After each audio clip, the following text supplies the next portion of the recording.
પરમ પવિત્ર ભગવા ધ્વજ,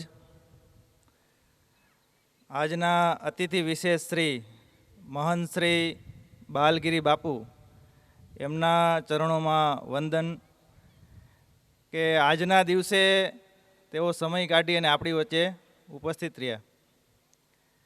અને સંતના મુખેથી બોલાયેલું હોય એ આજુબાજુ બધે પ્રસરી જાય છે, એટલે આપણા માટે એ ગર્વની વાત છે. માનનીય તાલુકા સંચાલકજી, કાર્યવાહજી, આમંત્રિત ભાઈઓ બહેનો, આત્મીય સ્વયંસેવક બંધુઓ,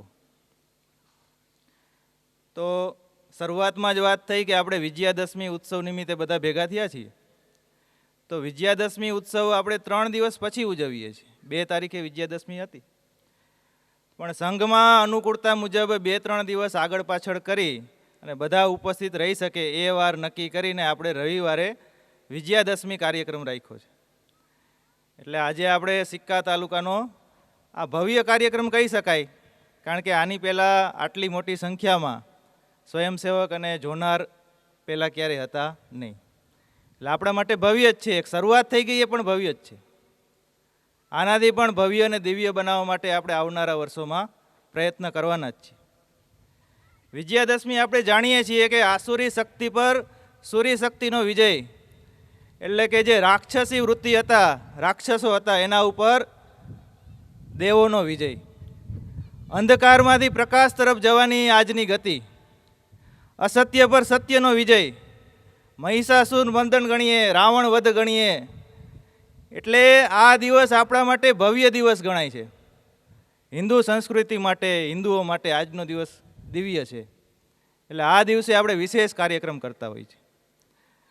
આ જ દિવસે પાંડવો દ્વારા સમી વૃક્ષ પરથી શસ્ત્ર ઉતાર્યા હતા અને એ શસ્ત્રનું પૂજન કરવામાં આવ્યું હતું. એટલે આજના દિવસને શસ્ત્ર પૂજન તરીકે પણ આપણે ઉજવીએ છીએ. શસ્ત્ર પૂજન આજના દિવસે કરીએ છીએ. આ આપણી ચાલી આવતી પરંપરા છે અને એ ચાલવાની જ છે, કારણ કે હિન્દુ છે એ આદિ અનાદિકાળથી ચાલ્યો આવે છે ને એની પરંપરા, સંસ્કાર એ ક્યારેય ભૂલતો જ નથી. જ્યાં સુધી સૃષ્ટિ છે ત્યાં સુધી આ પરંપરા, આ હિન્દુ રહેવાના છે. આ વિજયાદશમી ઉત્સવમાં આપ બધા પધાર્યા છો, એ બધા વતી બધાને હું હાર્દિક મંગલ શુભકામનાઓ પાઠવું છું. બધાને અભિનંદન. આ આપણે સંઘનો કાર્યક્રમ ગણીએ છીએ, પણ ખાલી સંઘનો કાર્યક્રમ એવું નથી. આ તો આપણા સમગ્ર હિન્દુ સમાજનો કાર્યક્રમ છે. એટલે સંઘ કોઈ હિન્દુ સમાજથી અલગ છે એવું નથી. આપણે બધા એક છીએ. સંઘ અને હિન્દુ સમાજ બંને એક જ છે. તો જે સંઘની શરૂઆત થઈ, સંઘની શા માટે જરૂરિયાત ઊભી થઈ? સંઘ ને હિન્દુ સમાજ એક જ છે, છતાં પણ સંઘની જરૂરિયાત શા માટે પડી? તો એની પાછળના અમુક કારણો છે, આપણે સમજવા પડે. મુઠ્ઠીભર અંગ્રેજો ભારતમાં આવ્યા હતા, વેપાર કરવાના બહાને આવ્યા હતા. થોડાક લોકો આવી અને અહીંની ભૂમિ ઉપર વેપાર કરે છે. વેપાર કરતાં કરતાં અહીંયા પોતાનું શાસન જમાવી દે છે. અને અહીંના જ લોકો, આપણે જ તેની પીડા સહન કરીએ છીએ. આ હિન્દુ સમાજ જે પોતાને સિંહ તરીકે ઓળખે છે, એ પોતે કોઈનો ગુલામ બની જાય છે. અને બહેનો દીકરીઓનું શોષણ, આવી વારંવાર ઘટનાઓ બનતી જાય છે. પોતે હિન્દુ છે એ સ્વભાવ ભૂલી જાય છે. રાષ્ટ્ર માટે જીવવું જોઈએ, સંગઠિત થઈને એક રહેવું જોઈએ. આ જે દ્રષ્ટિ છે એ ધીમે ધીમે ઓછી થતી જાય છે. આત્મવિસ્મૃત સમાજ બની જાય છે. એટલે કે પોતે શું છે, આ ધરતી પર જન્મ લીધો છે તો શા માટે છે, મારે શું કરવું જોઈએ, એ ભાવના ભૂલી જાય છે. એટલે કે આપણો સમાજ આત્મવિસ્મૃત બની જાય છે. 3 બાબતો એમાં ધ્યાનમાં આવે છે. એક તો પહેલી કીધી એમ આત્મવિસ્મૃત સમાજ. બીજી તો કે દેશભક્તિની ભાવનાનો અભાવ જોવા મળે છે. એ સમયની વાત કરું છું, 200 વર્ષ પહેલાં, 100-200 વર્ષ પહેલાંની. મંદિરમાં પૂજા કરવામાં આવે છે, ભગવાનને આપણે નમન કરીએ છીએ, રાષ્ટ્ર પ્રત્યે કોઈ ભાવ નહીં. આવું લોકોમાં સ્થાપિત થઈ જાય છે. જે લોકો શાસન કરે છે અત્યાચાર કરે છે એના પ્રત્યે કાંઈ જ નહીં, એક થઈને લડવું જોઈએ એ ભૂલાઈ જાય છે. ને ત્રીજી વાત કરી એમ સંગઠનનો અભાવ. આ ત્રણેય મુદ્દાને લીધે આપણે ઘણી બધી મુશ્કેલ સ્થિતિઓમાંથી પસાર થવું પડ્યું.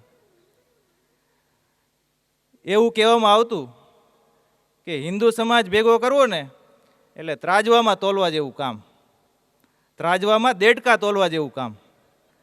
કે 5 દેડકા આવે ને બીજો છઠ્ઠો આવે તો એક નીકળી જાય, એટલે એક આવે તો બીજો કૂદકો મારી જાય.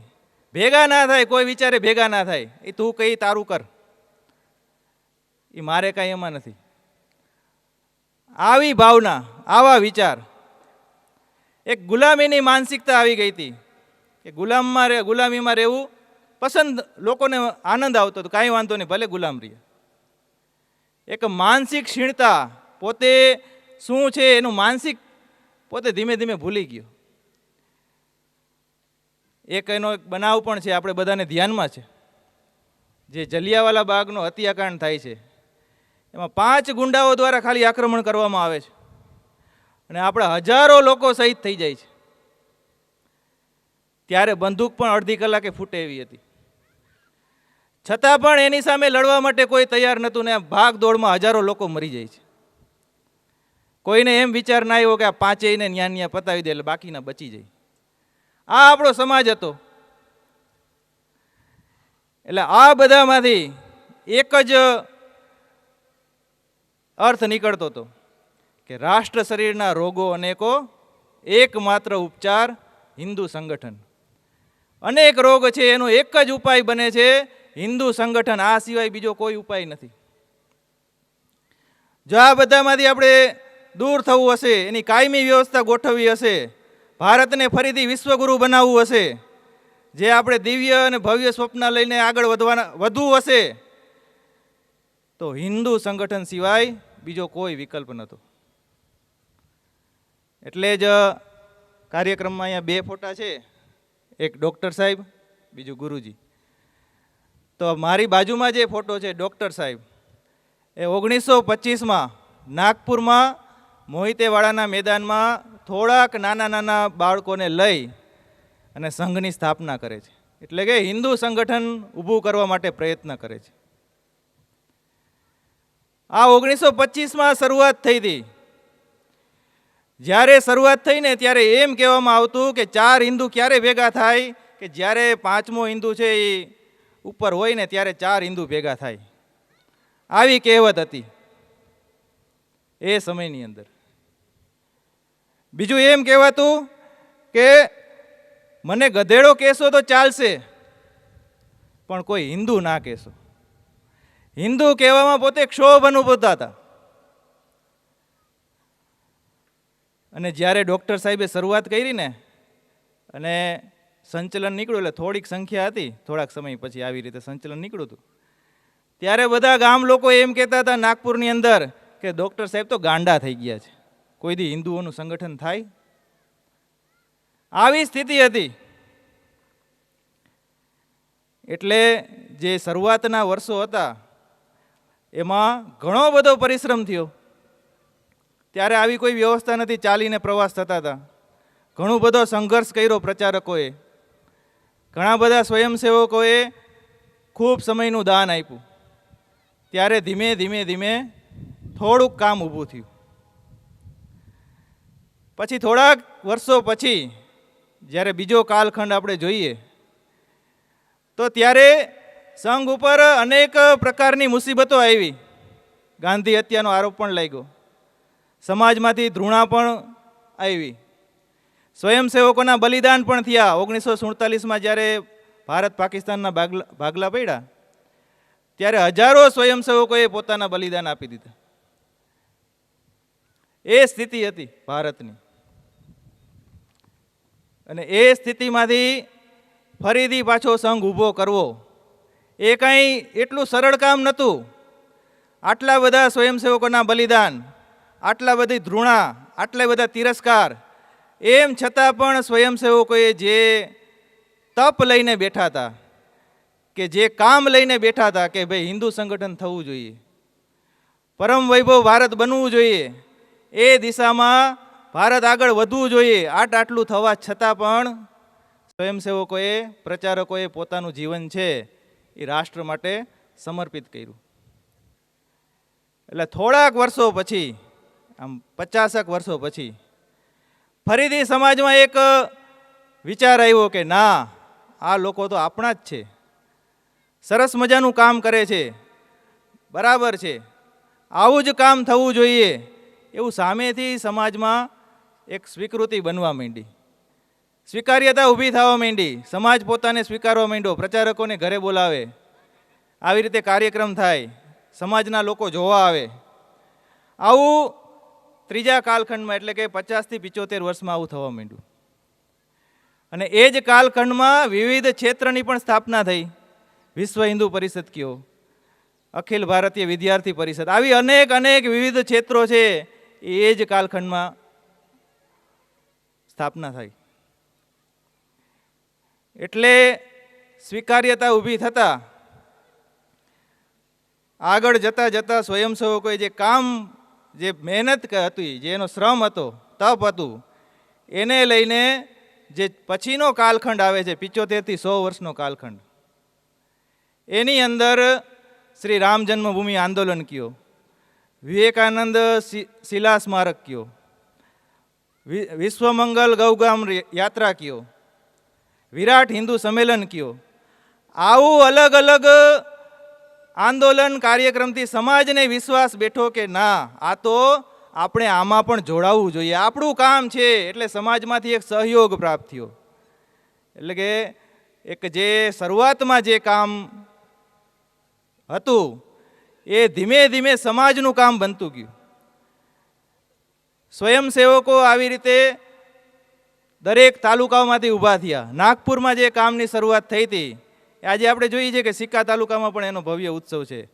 ભારતભરમાં બધા તાલુકા મંડળમાં આવી રીતે ભવ્ય ઉત્સવ થઈ રહ્યા છે. એટલે કાર્યને દિવ્ય બનાવવા માટે સ્વયંસેવકોની મહેનત છે એ 100 વર્ષમાં દેખાઈ આવે છે. એટલે જે આપણી 100 વર્ષની યાત્રા છે એમાં ખાલી સ્વયંસેવક જ નહીં, સાથે સાથે એમાં પૂજનીય સંતો, સજ્જન શક્તિ જે સમાજની સાથે લઈ ગઈ. હમણાં જ વાત કરી કે શ્રી રામ જન્મભૂમિ આંદોલન કયો કે અલગ અલગ પ્રકારના આંદોલન કયો, એ બધાનો પણ એટલો જ સહયોગ મળ્યો છે. અને જેમ પહેલાં જ વાત કરી હતી કે સંઘ અને હિન્દુ સમાજ આ બંને એક જ છે. એ કામ ઊભું કરવા માટે, અલગથી કામ ઊભું કરવા માટે એક જરૂર પડી હતી, એટલા માટે આ સંઘની સ્થાપના થઈ. બાકી બંને એક જ છે. સંઘ અને હિન્દુ સમાજ ક્યારેય અલગ છે નહીં. અને એમ કહેવાય છે કે ડૉક્ટર સાહેબે કીધું હતું કે ગ્રામ્ય વિસ્તારમાં જ્યારે 3% સ્વયંસેવક બની જાય એટલે સંઘને હિન્દુ સમાજમાં વિલીનીકરણ કરી દેવાનો છે. એટલે કે 100એ 3 સ્વયંસેવક બનતા જાય એટલે સંઘ અને હિન્દુ સમાજ એક જ છે. સંઘના વિચારોથી આખો સમાજ છે એ પ્રભાવિત થવો જોઈએ. આ વાતાવરણ ઊભું કરવાનું છે. તો આ બધું કામ લઈને તો આપણે આગળ વધીએ છીએ, પણ આપણે જોઈએ છીએ કે વર્તમાન સમયમાં જે આપણે અત્યારે વાત કરીએ છીએ એમાં ઘણા બધા પડકાર, ઘણી બધી મુશ્કેલીઓ છે, ઘણી બધી સમસ્યાઓ છે. એનો ઉપાય પણ આપણે જ છીએ. પગમાં ગુમડું થયું હોય, બરાબર, તો એનો ઈલાજ છે એ ધીમે ધીમે આપણે જ કરવો પડે છે. એટલે એ ગુમડું ભલે ગમે એટલું થાય, પણ એ ગુમડાની દવા શોધી ને ગુમડું મટાડવાનું કામ આપણું જ છે. આપણે અત્યારે જોઈએ છીએ કે અનેક પ્રકારના સાંસ્કૃતિક આક્રમણ આપણા ઉપર થયા છે. સ્ત્રીના વિચારો ઉપર આક્રમણ થાય છે, જે સોશિયલ મીડિયા છે, ફેસબુક છે. આવા અલગ અલગ આયામોથી આપણી સંસ્કૃતિ ઉપર આઘાત થાય છે. પ્રી વેડિંગ કયો કે અલગ અલગ પ્રકારની અમુક જે પ્રવૃત્તિ આવે છે એ કયો. આજનું યુવાધન એ પણ વધુ પડતો ટેકનોલોજીનો ઉપયોગ કરે છે. ટેકનોલોજી સારું જ છે, પણ વધુ પડતા ટેકનોલોજીથી આપણે ઘણા બધા એવા સમાચાર વાંચીએ છીએ, સમાચાર જોઈએ છીએ કે માનસિક વિકૃતિ આવી જાય છે. અત્યારે શહેરોની અંદર પણ આપણે જોઈએ છીએ માનસિક વિકૃતિના ઘણા બધા કારણો જોવા મળે છે. સમલૈંગિક વિવાહ લઈને સુપ્રીમ કોર્ટમાં કેસો લડવામાં આવે છે કે સમલૈંગિક વિવાહ છે, સમલૈંગિક લગ્ન છે એ થવા જોઈએ, પુરુષ પુરુષ વચ્ચે લગ્ન છે એ થાય, સ્ત્રી સ્ત્રી વચ્ચે લગ્ન થાય. આ આપણા જ સમાજમાંથી આવું બધું બને છે. આ ઘણા પ્રકારના સાંસ્કૃતિક આક્રમણો છે જ. આ બધું છે છતાં પણ એના ઉપાય પણ છે જ. તો આની અંદર આપણો મૂળ જે ઉપાય છે, આ બધી જે ઘટના બને છે એ ક્યાંક ને ક્યાંક કુટુંબની જે વ્યવસ્થા છે એમાં ક્યાંક ખલેલ પહોંચી છે, એટલે આ બધી ઘટનાઓ બનતી હોય એવું લાગે છે. દીકરીને એની માતાની જરૂર હોય છે, દીકરાને એના પિતાની જરૂર હોય છે. જે સંસ્કાર મળવા જોઈએ કુટુંબમાં, એ જે ઉંમરે મળવા જોઈએ, એ ક્યાંક ને ક્યાંક ઘટતા હોય, એટલે આ બધું બનતું હોય છે. એટલે મહત્વનું બિંદુ છે કુટુંબ પ્રબોધન. જે પહેલું પરિવર્તન આપણે લઈ આવવાનું છે આવનારા 5-7 વર્ષોની અંદર જ, એ છે કુટુંબ પ્રબોધન. ઘણી વખત આપણે વધુ કમાણીની અસરમાં હોય, બચત કરવાની ટેવ ભૂલી ગયા હોય. આ બધાને સાઈડમાં રાખીને કુટુંબને સમય આપવો, પરિવારને સમય આપવો, પરિવારમાં સમૂહમાં ભોજન કરવું, સમૂહમાં પ્રાર્થના કરવી, સમૂહમાં એક એવો સારો પ્રસંગ કહેવો, વાર્તા કહેવી કે જેથી સમગ્ર પરિવારનું માર્ગદર્શન થઈ રહે. એટલે પહેલી જે વાત છે એ કુટુંબ પ્રબોધન. આપણે કરતા જ આવીએ છીએ, પણ ક્યાંક થોડુંક આઘું પાછું થયું હોય તો ફરીથી પાછું એને આપણા રીત રિવાજમાં લઈ આવવાનું છે. એટલે પહેલું જ કામ કરવાનું છે એ કુટુંબ પ્રબોધન. એવી જ રીતે આપણા મહંત શ્રી બાપુએ વાત કરી હતી કે જ્ઞાતિવાદની સમસ્યા છે એ અત્યારે જડ કરતી જાય છે. કોઈ પણ હોય એટલે સીધો પૂછે કે ભાઈ કઈ જ્ઞાતિ, કેવા, આપણો જ ને, રાજપૂત તો કે કેવા, ગરસિયા કે બીજા કઈ, એમ પટેલ તો કે કેવા, લેવા કડવા, બ્રાહ્મણ તો કે કઈ પ્રકારના બ્રાહ્મણ. એટલે આવો અલગ અલગ પ્રકારના જ્ઞાતિ છે એ સમાજની અંદર ઘર કરી ગઈ છે. લોકોને એના સંસ્કાર જોવા બદલે એની જ્ઞાતિ, એની દ્રષ્ટિ, ટૂંકમાં દ્રષ્ટિ એ રીતની આપણી બની ગઈ છે. સંસ્કારથી વ્યક્તિ ઓળખાવો જોઈએ, એના બદલે બીજી રીતે એને ઓળખવામાં આવે છે. આપણે ત્યાં ઘણી વખત જૂનું નામ દેતા હોય છે કે ભાઈ અગાઉ છે આ જ્ઞાતિવાદ તો પહેલેથી ચાલ્યું આવે છે, પણ ખરેખર એવું નથી. આપણે જાણીએ છીએ કે અગાઉ વર્ણ વ્યવસ્થા હતી. કામના આધારે બધા પોતપોતાનું કામ કરતા હતા. બ્રાહ્મણ, ક્ષત્રિય બધા પોતપોતાનું કામ અલગ અલગ રીતે, જે વર્ણ વ્યવસ્થા હતી એના આધારે કામ કરતા હતા, અને બધાનું સન્માન હતું. કોઈ ઉચ્ચ કે નીચ પહેલેથી જ નથી.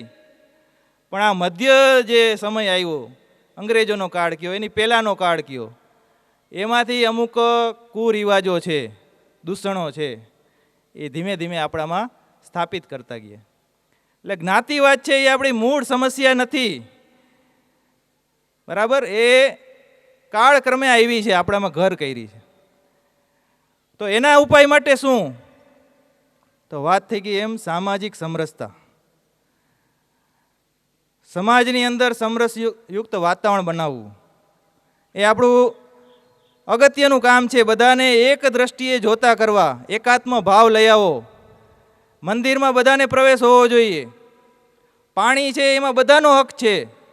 મૈરા પછી સ્મશાનમાં અલગ અલગ શા માટે? આ વિચારવા જેવું છે. ને ઘણા બધા અત્યારે ગામ એવા પણ છે આપણા જ વિસ્તારની અંદર, 2-4 ગામ, એક ગામનું નામ લો, અલિયા ગામ, તો ત્યાં સંપૂર્ણ સમરસ સમાજ છે. 18 પ્રકારની જ્ઞાતિ રહે છે, પણ બધા એક છે. તો આ ભાવ લઈ આવવો પડે, અને એ જોવાની દ્રષ્ટિ પણ આપણી જ છે. કઈ રીતે આપણે વ્યક્તિને જોઈએ છીએ. એવી જ રીતે ત્રીજું કામ છે, અત્યારે બહુ ટ્રેન્ડ ચાલે છે કે આપણા હક શું છે. આપણા હકની આપણે ખબર હોવી જોઈએ, તેનું જ્ઞાન આપવામાં આવે છે. આ આપણો હક છે હો ભાઈ, ગમે એમ કરીને લેવાનો, સરકાર પાસેથી આ લઈ લેવાનું. હક વિશે ચર્ચા કરવામાં આવે છે, પણ આપણી ફરજો શું છે? આપણે આપણા દેશના નાગરિક તરીકે આપણે શું કરવું જોઈએ, આપણું કર્તવ્ય શું છે, એ ક્યાંક ને ક્યાંક આપણે ભૂલી ગયા છીએ. એટલે જ અગત્યનો મુદ્દો છે નાગરિક કર્તવ્ય. નાગરિક કર્તવ્ય આમ નાનકડો શબ્દ છે, પણ અતિ મહત્વનો શબ્દ છે.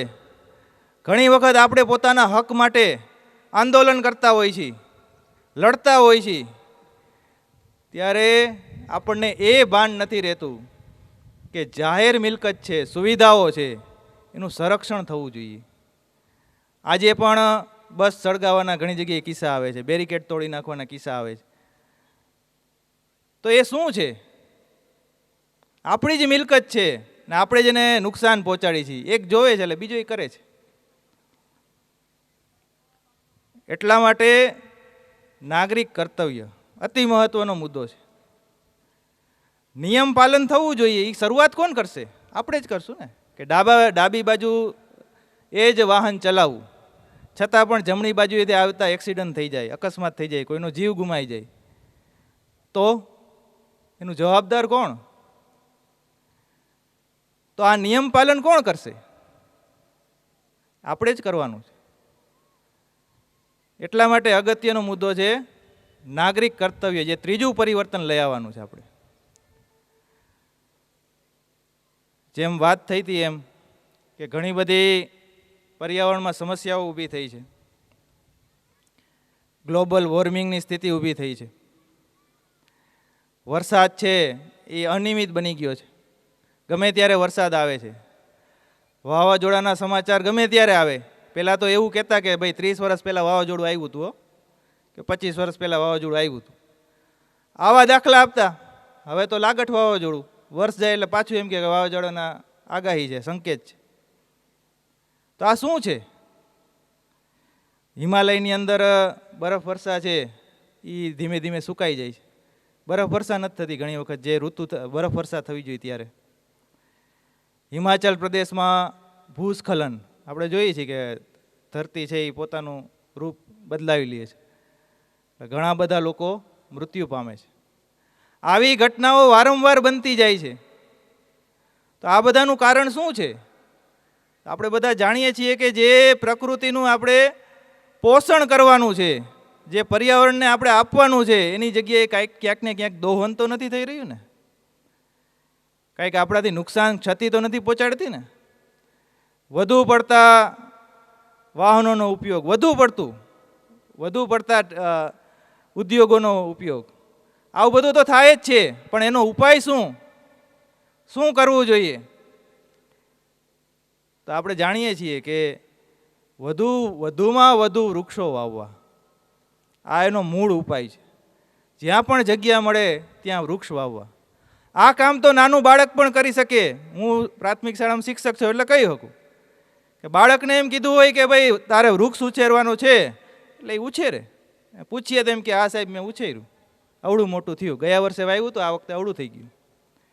તો આપણા ઘરની અંદરનું નાનું બાળક છે એ પણ વૃક્ષ ઉછેર કરી શકે. બીજું આપણે જોઈએ છીએ કે પ્લાસ્ટિક છે એ બહુ મોટી સમસ્યા બની ગઈ છે.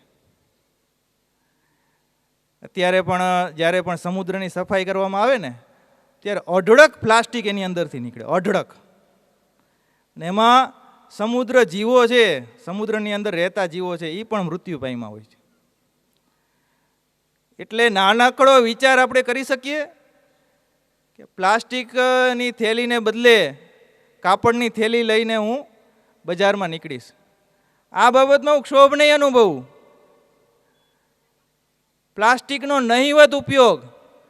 આપણા લગ્ન પ્રસંગે પ્લાસ્ટિકના ગ્લાસ છે એ નહીં આવે, પ્લાસ્ટિકના ગ્લાસમાં છાશ નહીં અપાય, અથવા પ્લાસ્ટિકના ગ્લાસમાં શરબત નહીં અપાય. આવું થઈ શકે? તો આ જે છે એ પર્યાવરણ સંરક્ષણનું કામ છે. નાના નાના મુદ્દાઓથી આપણે પર્યાવરણ સંરક્ષણ કેવી રીતે કરી શકીએ એ આપણે વિચારવાનું છે.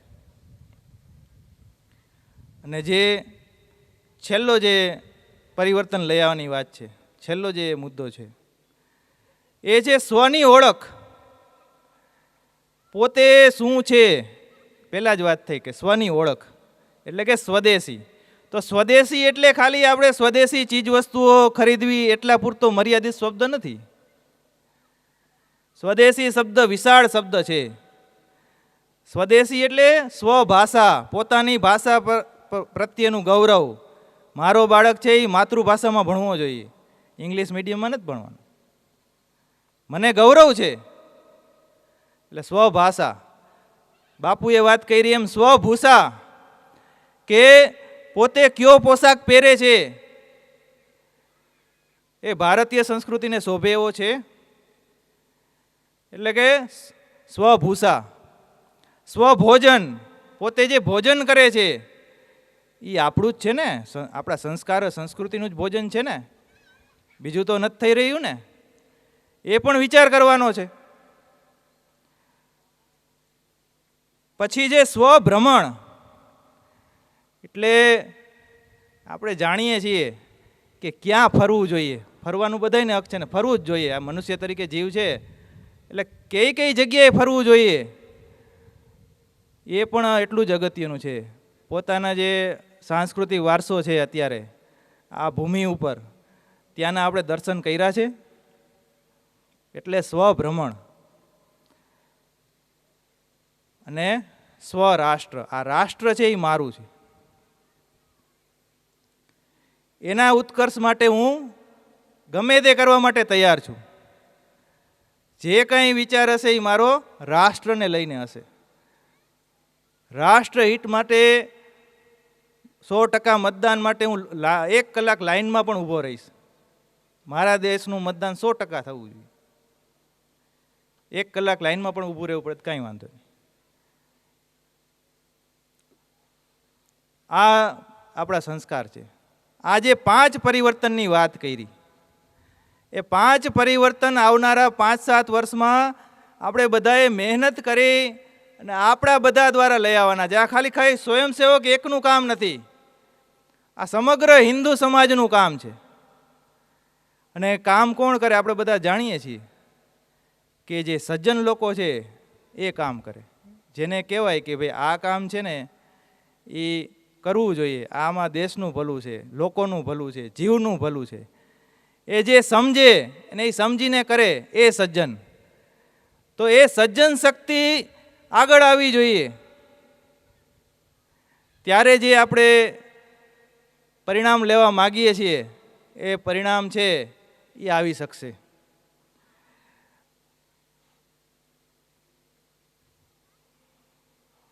બાપુએ જે શરૂઆતમાં વાત કરી હતી કે ભાઈ રામાયણની અંદર જામવંતીજી છે એ હનુમાનજીને જગાડે છે કે ભાઈ સમુદ્ર ઓળંગવાનું કામ છે ને એ તમારું છે, તમારા માટે આ નાનું અમથું કામ છે, તમે તો આ ઝડપથી પૂરું કરી લેવો.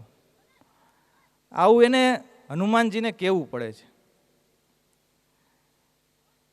એટલે આ જે કામ છે, જે પંચ પરિવર્તન લઈ આવવાનું છે, એ કામ કેનું છે એ ઘણી વખત આપણે સમજાવવું પડે છે. જે સંસ્કાર છે, જે આપણી વાતો છે એ આપણામાં છે જ. પહેલાં જ વાત થઈ ગઈ હતી કે ભાઈ સંઘ છે એ કોઈ અલગ કામ નથી કરતો, જે હિન્દુ સમાજનું કામ છે એ જ સંઘ કરે છે. એટલે બધી સજ્જન શક્તિ, જેટલા પણ સજ્જન લોકો છે એ સાથે મળીને જો સદગુણ સદવિચાર લઈ આવી અને યુવા પેઢીને જો યોગ્ય માર્ગદર્શન આપે તો આપણે વિશ્વગુરુ બનતા કોઈ ન અટકાવી શકે. એક વાર્તા છે, નાનકડી વાર્તા છે. એક વખત એક ગામમાં ગરીબ બ્રાહ્મણ રહેતો હતો. તો ત્યાં એક દંપતીએ યજ્ઞ કરવાનું વિચાર્યું કે આ ગરીબ બ્રાહ્મણને બોલાવીએ. એટલે દંપતી આવે છે, દંપતીના ઘરે ગરીબ બ્રાહ્મણ આવે છે, યજ્ઞને બધી ક્રિયા પૂરી કરે છે. યજ્ઞ પૂરો થયો પછી યજ્ઞનું બધી સામગ્રી છે એ આટોપતા હોય છે. ત્યારે યજ્ઞ કુંડમાંથી એક સિક્કો, એટલે એક ગોળ પથ્થર, સોનાનો પથ્થર જેવડો ગોળ એક આકાર મળે છે, સોનાનું મળે છે. ત્યારે જે ભાઈ હોય છે ને વિચાર આવે છે આ સોનાનું આવડું ક્યાંથી મળ્યું. ત્યારે દંપતીને જે પત્ની હોય છે એમ કહે છે કે જ્યારે યજ્ઞ થતો હતો ને ત્યારે યજ્ઞ થતાં થતાં ભૂલથી મારા ગળામાં જે કફ આવ્યો હતો એ કફ છે ને યજ્ઞકુંડમાં પડી ગયો, એટલે એમાંથી આ સોનું બની ગયું છે.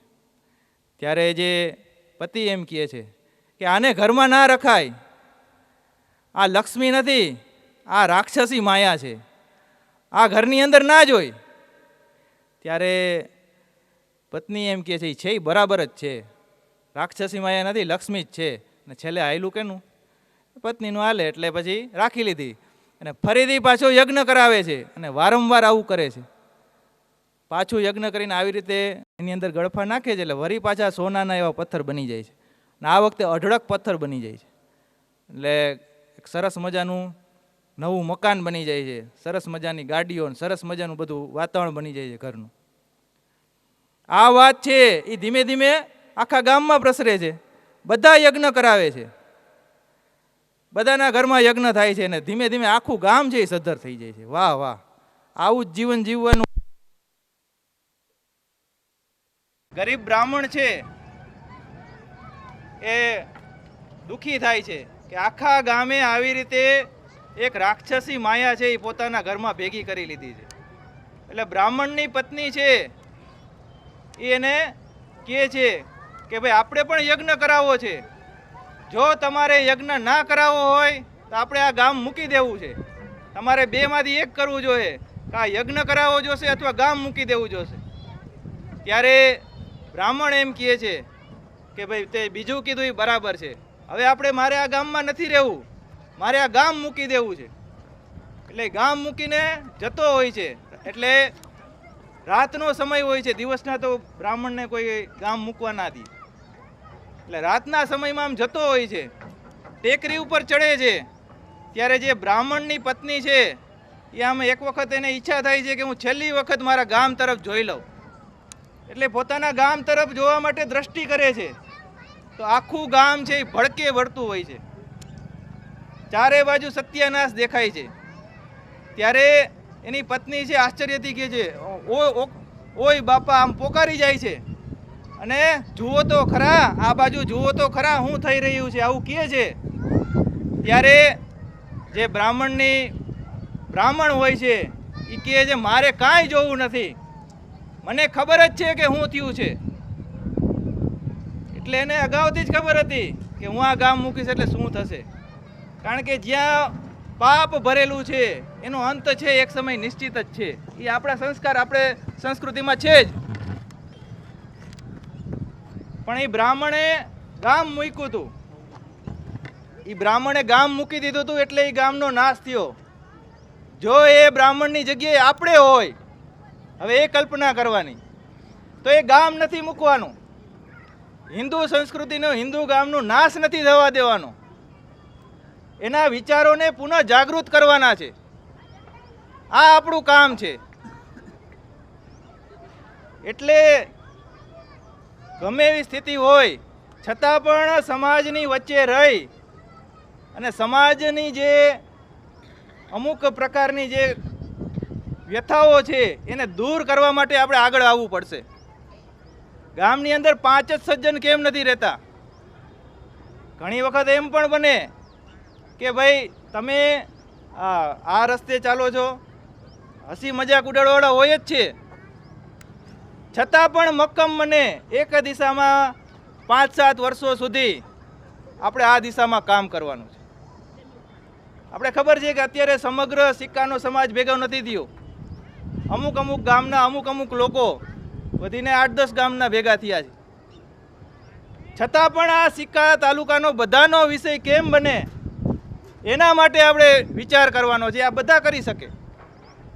ડૉક્ટર સાહેબે 1925માં સંઘની શરૂઆત કરી હતી, તો ત્યારે કંઈ બધા સુધી વિષય નહોતો. આટલા સુધી વિષય છે તો આવનારા 5 વર્ષમાં બધા સુધી પહોંચી શકે. આપણું જ કામ છે.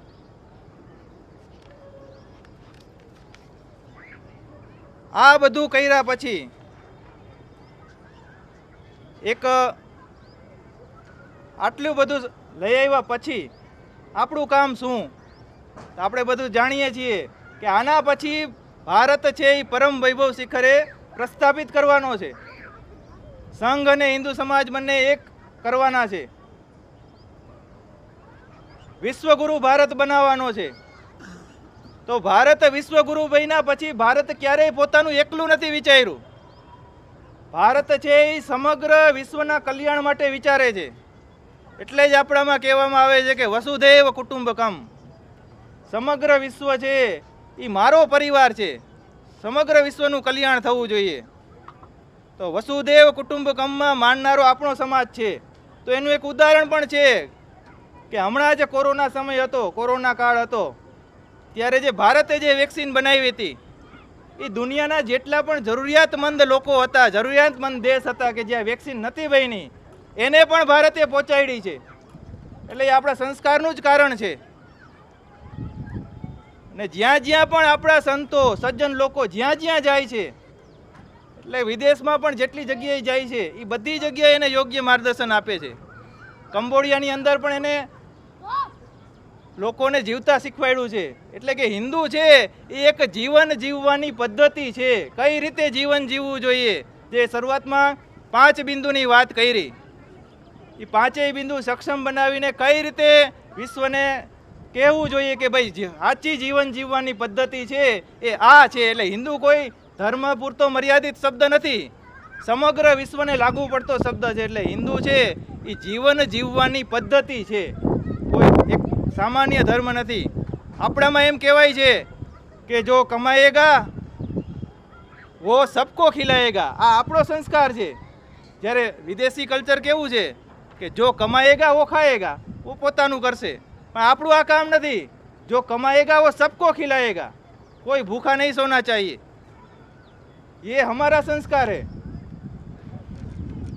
વિશ્વને અંદર, વિશ્વમાં સાચો યોગ શું છે? આંતરરાષ્ટ્રીય યોગ દિવસ અત્યારે ઉજવવામાં આવે છે.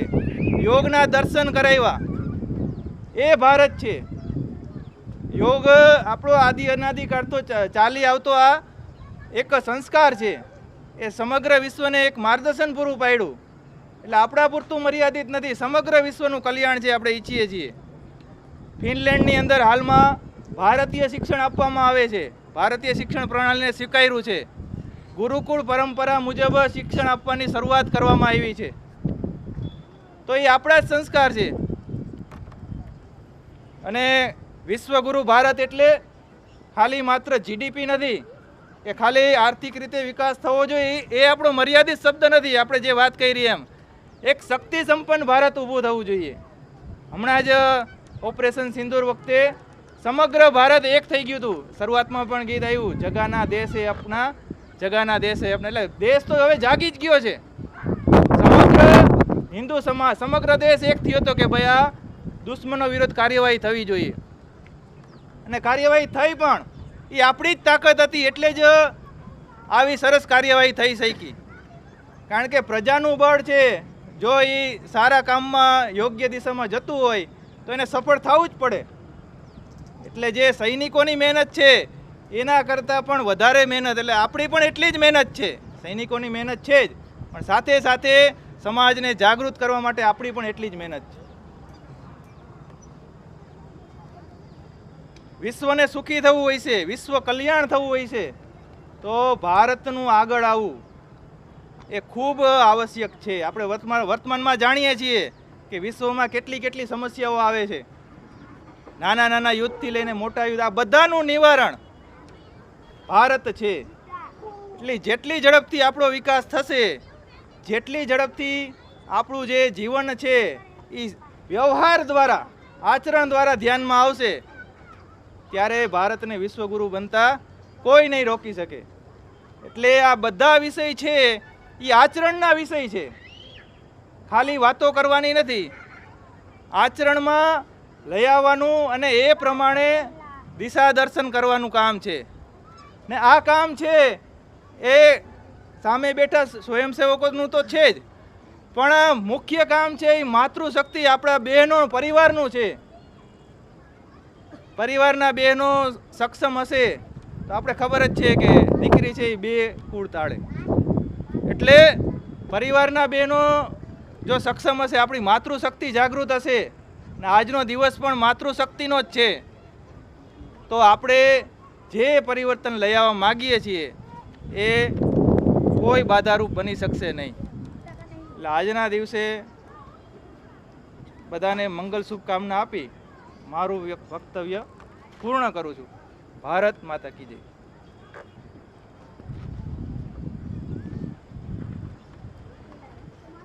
सावधान उद्दिष्ट